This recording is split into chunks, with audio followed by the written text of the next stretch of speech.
the chase and the hunt, and I set the pace when I'm running. I always take what I want and I always give it 100. Don't need a bank, no I'm funded. Play the game like it's nothing. I'm always thankful for something. Don't take for granted, stay humble. Now wake up! Welcome everybody to another episode of This is CorbinCenter, episode 40, and we are keeping this ball rolling. I mean, we have a lot to talk about, and it is going to get very uncomfortable for people who doubt me. But first, a special Corbinite recognition is going to go out to one Matt Nix. I got to give you some credit here because when we had this conversation, I told you this one-on-one, but when I said that I would give you two options. One, you could either accept and have me be a regular at Freelance or just tell me to F off. You chose the right choice and you made me a regular, and the rest is history, which is what I want to get into. But I can't thank you enough because you didn't have to, but you did, and you welcomed me into the fold. And all I needed was an opportunity. Actually, all I said I needed was 5 minutes on the microphone, and I would make myself a star at Freelance, and now look where we are. But what we have to talk about is the fact that when it comes to winning and losing championships, big matches, I always win the big one. And the problem is what a lot of people like to do is they like to take great pride in when I lose. And when you have 1,400 matches, or almost 1,400 matches, now this is actually me keeping track, not just throwing out an imaginary number for a plaque, but when I keep track, yes, you're going to lose some. Yes, you're going to go through even the best hitters in baseball, Babe Ruth, Mickey Mantle, Lou Gehrig, Joe DiMaggio, they all went through spurts where they would have moments where they would slump.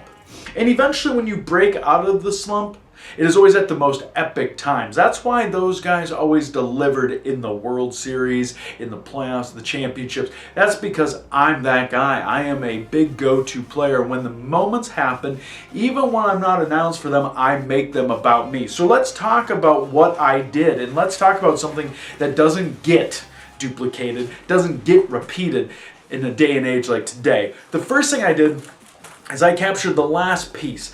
The Pro Wrestling Battleground Tag Team Championship with Lord Cometh. We captured our second tag belt that we've ever had, and we won the Pro Wrestling Battleground Championships. Why we weren't in the fold sooner? Well, I mean, I was also winning Battleground Tag Team Battleground Breakout Championships, so I'm confusing all the championships that I win. What a problem to have. But we finally captured this missing piece, and I became a Grand Slam winner, a triple crown of the heavyweight, the breakout, and the tag team champion, and also the Rice Street Rumble winner. I won that. I captured that belt with Lore. And then, on a show I wasn't even given a match to be announced, I went and I ended Brian Keith's 526-day championship reign, an epic reign. And Brian, let me be the first one to say that you are a great legacy champion, probably the best that Freelance has had so far.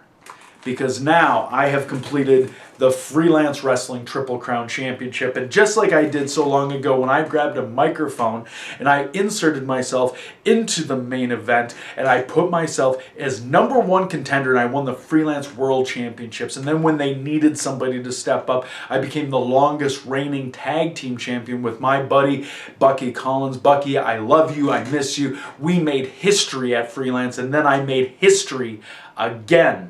And that history was capturing the Legacy Championship in a match that wasn't even announced. I grabbed a mic and I did what I normally do, and you could not resist. Both you and August Matthews. August, again, you are great young competitor. I want to give you all the credit in the world, but you are out of your comfort zone thinking that you belonged in that match before me. Stick to the tag team championship reigns. You guys ended my tag championship reign with Bucky. That's fine. That's great. That's what you guys were good at. You should go back to doing that because you had a match announced, you had an opportunity, and I swung in and I made the most of it. And let that be a lesson to how you further yourself, your career. I used to be a tag team specialist. I used to be the guy, the North Star Express used to be a huge tag team throughout the entire Midwest, and I ended that. I stabbed my best friend in the back to make sure that I would get more opportunities at singles gold like this. when you take those big chances, and I'm not saying that you have to kick Davey to the curb, but I'm saying it might help if you ever want to win this, because you need that killer streak. You don't got to get mad at me for what I said on the microphone, but you do got to win matches, and you didn't do that, and I beat you. And Brian, you can blame August for losing that match, because quite frankly now, in 6 days apart, I became a Triple Crown champion of 2 different promotions. That's a hell of an achievement. That is something that most people are loyal into one company. I'm nomadic by trade. I walk in and I capture championships. What part of that don't you understand? When it comes to big matches, I never disappoint. So let me just throw it out there. Hashtag CorbinOrBust, EC3. I have some championship gold in big matches right now with the momentum. I will gladly take the 10 pounds of gold from you if you actually want to do this. And if anybody's serious about it, let's make it happen. Madhouse is just around the corner, and I have a big championship match with their guy, Jimmy Wild. Now, I'm always looking to add championships to my collection, and as you know, it would be smart for Madhouse to put it on somebody or give the opportunity to have me, and you've set me up perfectly for this. So you did the right thing. When I come in and I take the championship away, you might look at it as an outsider where you've set me up for success, but I'm just the better guy. So Jimmy, it's nothing against you. What it is you're going against... You've been having the deck stacked against you this whole time. I'm like a pocket 5 aces. You cannot beat me. And especially with the momentum I'm on, if we were playing with the idea of having on the river, I would also have aces in the hole on those ones, because after so many years, almost 20 years, you realize that you will do anything to win championships. And if I want to establish myself and place a foothold in Madhouse, the best way to do it is to take the championship off of you. Man, what a roll I've been on, right? What a roll. And are there still people out there after all of this that are still doubting me? Of course there are. I mean, and I want to know what your logic is. I want to know where you come up with your ideas where I'm not good enough to be out there. Freelance, I've proved it. Battleground, I've proved it. First, I've proved it, and I will continue to prove it to all the upcoming events. And all the other shows that are coming up, you are keeping me away from your championship for this reason. You don't want me to collect more championships, and you know that if I have it, then I have you and your company under my thumb. There's a reason why I'm being plagued with certain angles and storylines, and there's a certain reason why I know that I can bet on myself. Second Wrestling, in order to get back into the fold, to have my suspension lifted, I had to offer something so ridiculous that if I win, I get a championship match, which I should have deserved a long time ago if somebody like Eric Cannon can be champion. But if I do lose, and if I happen to, by sheer have an off night, if I were to lose, Rabbi Fine can decide to book all my opponents for the next year, whatever he wants to do. Okay, so yeah, that sounds fun. That sounds fun. But Rabbi, just remember, you might want to book some opponents that would keep me away from you.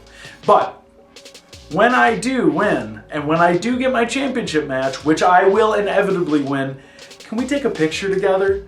So that on my wall I can hang it and have it in this filming room here, and it shows that you, side by side with the person that you can't stand the most, that you would have loved to keep out of Second Wrestling, holds the most prized possession of that company. And that'll just be another championship belt to add to my collection.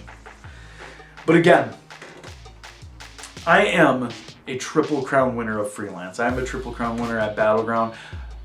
I'm a winner. I'm a championship collector. I would come after the 10 pounds of gold. I'll come after your company's top championship and your top champion. I could beat them all. And if I get a rematch at any time against any champions who are watching this who want to prove themselves on me, I will beat them too. So what I wanted to make sure is that I solidify is knowing full well that when Darin Corbin comes into a championship match, it's like me walking into the World Series. It's like me walking into the Super Bowl. And think of the elites. They win on the biggest stages. That's exactly what I've proven time and time again.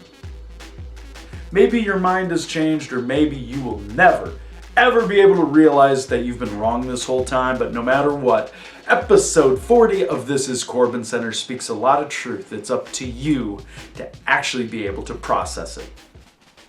Enjoy, and I'll see you next week.